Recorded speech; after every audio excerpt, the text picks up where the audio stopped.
It was a hot, muggy day in Montgomery, Alabama. The blistering sun beat down on the cracked asphalt of the city streets, where weathered houses lined up like crooked teeth in an old mouth. In a dusty backyard on the outskirts of town, a black boy small for his age, just 7 years old, hunched over a pile of rusted motorcycle parts. His name was Caleb. His mama worked 2 jobs to keep food on the table since his daddy passed. Toys and bikes were luxuries they couldn't afford. But behind their ramshackle house, Caleb had a treasure trove. Grandpa's old shed, full of tools and scrap metal. If you believe every child deserves a chance to dream, regardless of their circumstances, hit that subscribe button, because this story is about to show you the power of resilience in the face of adversity. For months, Caleb had been tinkering, studying, learning. Old motorcycle manuals became his bedtime stories. Discarded parts became puzzles to solve, and bit by bit, a 1952 Harley-Davidson panhead began to take shape. The parts were mismatched, the frame more rust than metal. But Caleb could see the potential, feel the bike's soul waiting to rumble to life. That's when the trouble started. Word spread quickly in their small town. Before long, a group of white bikers rolled up on gleaming Harleys, engines snarling like angry beasts. They circled Caleb's yard, eyes narrowed beneath their leather caps. "Well, well, well. What do we have here?" the leader sneered, dismounting his bike. He was a hulking man, with arms thick as python muscles and a belly that strained against his stained white t-shirt. "Looks like we got ourselves a little monkey trying to build a hog." The other bikers laughed, a cruel sound that made Caleb's skin prickle. He stood up slowly, squaring his narrow shoulders. "Ain't no monkey, sir, just trying to fix up this old bike." The biker's face twisted into an ugly mask. "You hear that, boys? It speaks." More laughter. "Listen here, boy. This here's man's work. Ain't no job for a little neenorcher like you." Caleb flinched at the slur, but he didn't back down. "I know what I'm doing, sir. Been studying real hard and—" "Studying?" The biker scoffed. "What, you think because you flipped through some old books you're a mechanic now? People like you ain't got the brains for this kind of work. Best stick to shining shoes and picking cotton." The other men guffawed, elbowing each other like it was the funniest thing they'd ever heard. One of them kicked over Caleb's carefully organized toolbox, sending wrenches and screwdrivers scattering in the dirt. Caleb's hands curled into fists at his sides. Hot tears pricked the corners of his eyes, but he blinked them back. He wouldn't let them see him cry. Neighbors began to gather at the commotion, peering over fences and whispering behind their hands. But no one stepped forward to help. No one wanted to cross the bikers. The leader circled Caleb's half-built bike, lip curled in disgust. "Look at this piece of shit! You really think you can get this hunk of junk running?" He kicked the rusty frame, sending it toppling into the dirt. Caleb's heart lurched. All his hard work, scattered in the dust. But he wouldn't give up. Not now. Not ever. He marched over to the fallen bike and heaved it upright again. The frame was heavy, too big for his small hands, but he gripped it tight. "This bike's gonna run," he said, voice shaking but determined. "I'm gonna make it run, and ain't nothing you can say gonna stop me." The biker's face purpled with rage. He took a menacing step forward, one meaty hand raised. "That's enough, Clem." A new voice cut through the tension. An old black man stepped into the yard, moving stiffly but with purpose. Caleb's eyes widened. It was Mr. Jameson from the corner store, the man who always snuck him a piece of penny candy with a wink and a smile. Mr. Jameson placed a gnarled hand on Caleb's shoulder. "This boy's got more grit and smarts in his pinky finger than you got in that thick skull of yours. You best leave him be." The biker's eyes flashed dangerously. "You best stay out of this, old man." "Ain't your business?" "Oh, it's my business, all right." Mr. Jameson turned to address the watching crowd. "This boy here is the future. He's got dreams bigger than this whole damn town, and I'll be damned if I let anyone crush that spark." A murmur rippled through the onlookers. The bikers glanced at each other uncertainly. They were used to easy targets, not defiant old men with fire in their eyes. Mr. Jameson turned back to Caleb, his face softening. "You keep on building, son. You keep dreaming. Ain't nothing they can say to stop you." Caleb nodded, a lump in his throat.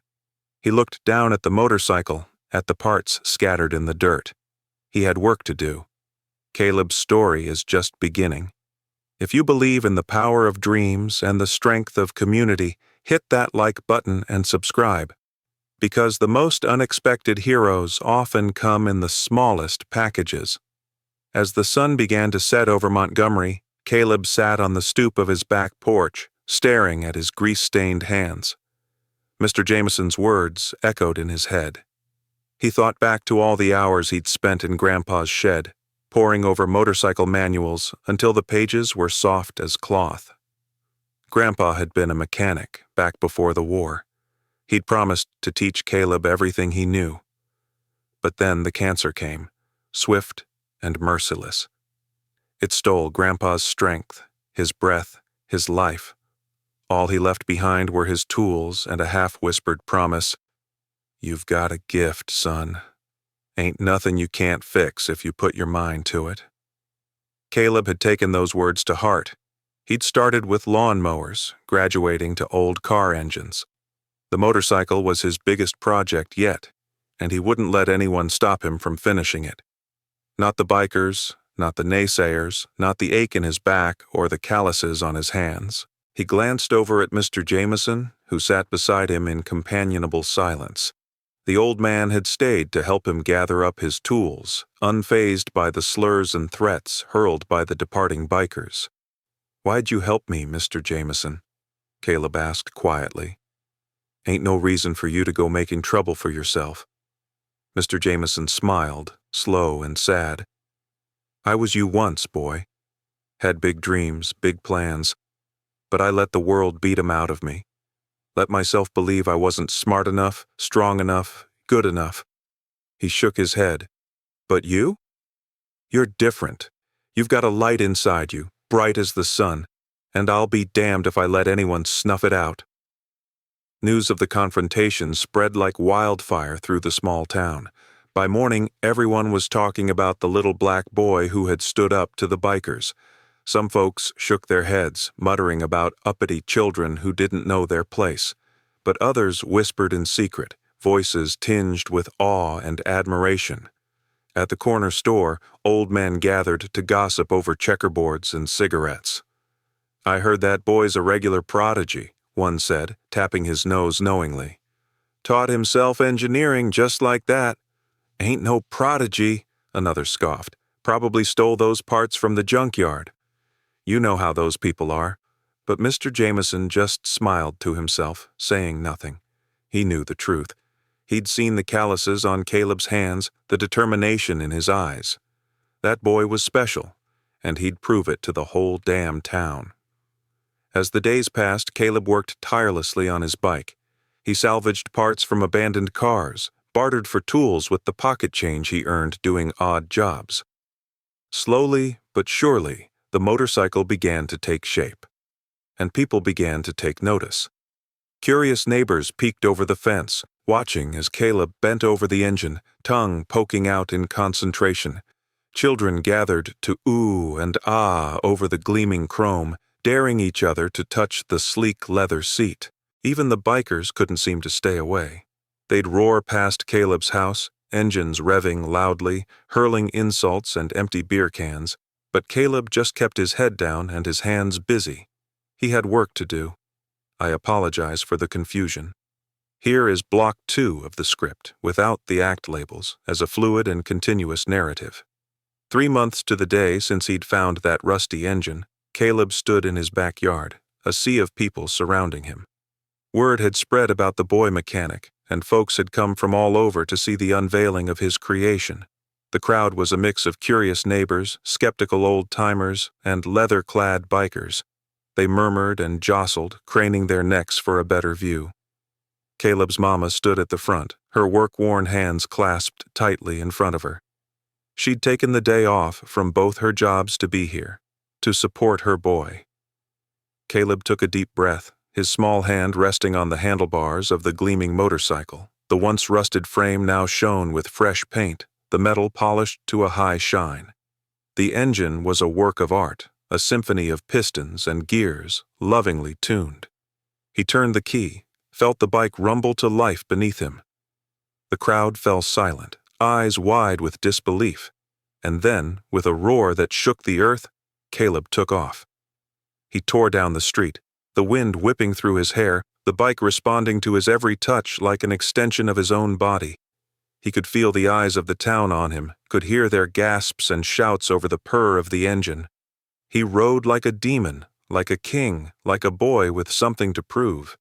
And as he flew past the gathered crowd, he saw something in their faces that he'd never seen before. Respect. But not everyone was happy about Caleb's triumph. The bikers, humiliated by being shown up by a child, a black child no less, seethed with rage.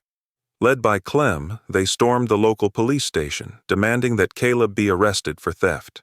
"Ain't no way that boy could have built that bike himself," Clem snarled, slamming his fist on the sergeant's desk. "He must have stolen those parts. Probably running a whole damn chop shop out of that shed." The police, all too eager to put a young black man in his place, hauled Caleb in for questioning. They tore apart his beloved workshop, looking for evidence of wrongdoing. But they found nothing. Every part was accounted for, every purchase carefully documented in Caleb's neat handwriting. Undeterred, the bikers took their case to the town council. They ranted about property values, about the danger of letting those people get too uppity. They demanded that Caleb's workshop be shut down, his bike confiscated. But they hadn't counted on the power of community. One by one, Caleb's neighbors stood up to speak. They told stories of the polite, hard-working boy who mowed their lawns and fixed their leaky faucets. They praised his talent, his dedication, his quiet strength in the face of adversity. Mr. Jameson was the last to take the stand. He looked Clem dead in the eye, his voice ringing with righteous anger. "This boy is a shining example of everything that's good and right in this world. He's got more integrity in his little finger than you've got in your whole damn body. And if you can't see that, then you're even more stupid than you look." But Clem and his gang wouldn't back down. They pooled their money, hired a slick city lawyer with a reputation for putting uppity minorities in their place. The trial was a farce from the start. The lawyer painted Caleb as a thug, a delinquent, a threat to the very fabric of society. He brought in so-called expert witnesses to testify that it was impossible for a child, especially a black child, to possess such mechanical skills. But Caleb's public defender, a young black woman named Sharice Thompson, was ready for a fight. She'd grown up in Montgomery, had faced the same prejudices and barriers that Caleb now confronted, and she was determined to see justice done. In a series of blistering cross-examinations, she tore the prosecution's case to shreds. She got the expert witnesses to admit that they'd never even met Caleb, let alone assessed his abilities. She presented receipts, invoices, sworn testimonies from suppliers and scrapyard owners, all attesting to Caleb's hard work and ingenuity. But the most powerful moment came when she called Caleb himself to the stand. Caleb sat in the witness box, his feet barely touching the floor. He looked small and scared in his borrowed suit, but his eyes were clear and steady. Sharice approached him gently, her voice soft. "Caleb, can you tell us about your motorcycle? How did you build it?" And so Caleb began to speak. He talked about the long hours in the shed, the trial and error, the joy of solving problems and making something out of nothing. He spoke of his grandfather's legacy, of the promise he'd made to keep his memory alive. As he talked, his voice grew stronger, more confident. The jury leaned forward in their seats, hanging on his every word. And then came the moment that would change everything. "Caleb," Sharice said, "is it true that these men, these bikers, tried to stop you from building your motorcycle? That they harassed and threatened you?" Caleb nodded, his jaw tight. "Yes, ma'am. They said people like me ain't got no business doing things like this. Said I must have stolen those parts 'cause I couldn't have built it myself." A murmur of outrage rippled through the courtroom. The jury looked horrified. Charisse turned to face them, her eyes blazing. "Ladies and gentlemen, this is what prejudice looks like. This is what happens when we allow ignorance and bigotry to dictate our actions. This boy, this brilliant, talented boy, was persecuted simply for the color of his skin, and that is a travesty of justice." She pointed to Clem and his cronies, her voice ringing with contempt. "These men are not the victims here. They are the perpetrators. They saw a child with a gift, and they tried to crush him. They tried to break his spirit, to rob him of his dreams. But they failed. Because Caleb is stronger than their hate, he is smarter than their ignorance, and he is here today to prove it." There was a moment of stunned silence. Then, as one, the courtroom erupted in applause. Justice is about to be served. If you believe in the power of truth and the triumph of the human spirit, hit that like button and share this story, because the world needs to hear about heroes like Caleb. The jury deliberated for less than an hour. When they returned, their verdict was unanimous, not guilty on all counts. The courtroom exploded in cheers. Caleb's mama rushed to embrace him, tears streaming down her face. Mr. Jameson pumped his fist in the air, a grin splitting his weathered face. But Charisse wasn't done.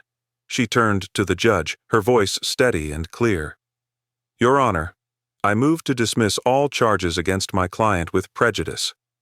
Furthermore, I move to open an investigation into the conduct of the police department and the town council in this matter. The persecution of this child was not only unjust, it was unlawful, and those responsible must be held accountable."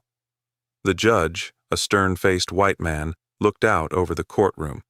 His gaze settled on Caleb, on the quiet dignity in the boy's eyes.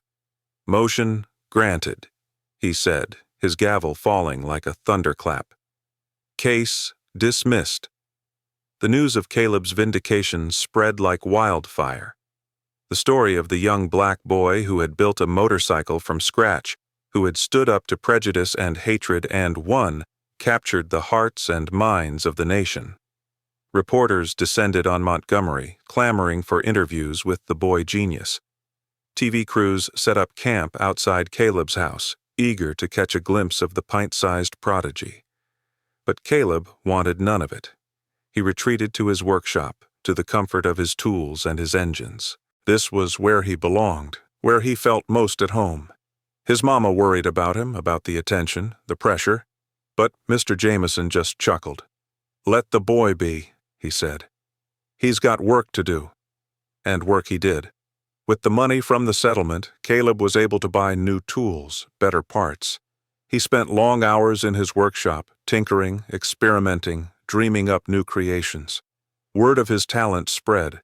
People started bringing him their broken-down cars, their sputtering lawnmowers, their rusted bicycles. Caleb fixed them all, his small hands working magic on the twisted metal and frayed wires. He became a fixture in the community, the go-to guy for anything that needed fixing.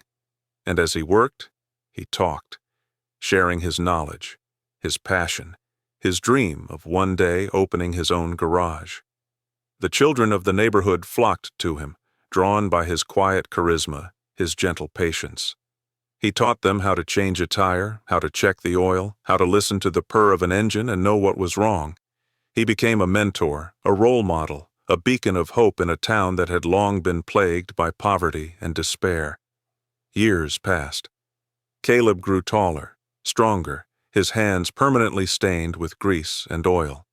He graduated high school at the top of his class, won a scholarship to study mechanical engineering at a prestigious university. But he never forgot his roots, never lost touch with the community that had rallied around him. Every summer, he came back to Montgomery, to the little workshop behind his mama's house. He ran free clinics, teaching kids how to fix their own bikes, how to build something from nothing.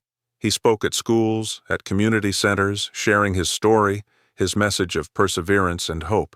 And the motorcycle, the bike that had started it all, became a symbol, a legend. It was displayed in the window of Mr. Jameson's store, a gleaming testament to the power of one boy's dream. But not everyone was happy with Caleb's success. Clem and his gang, bitter and resentful, lurked on the edges of town, their anger simmering like a pot about to boil over.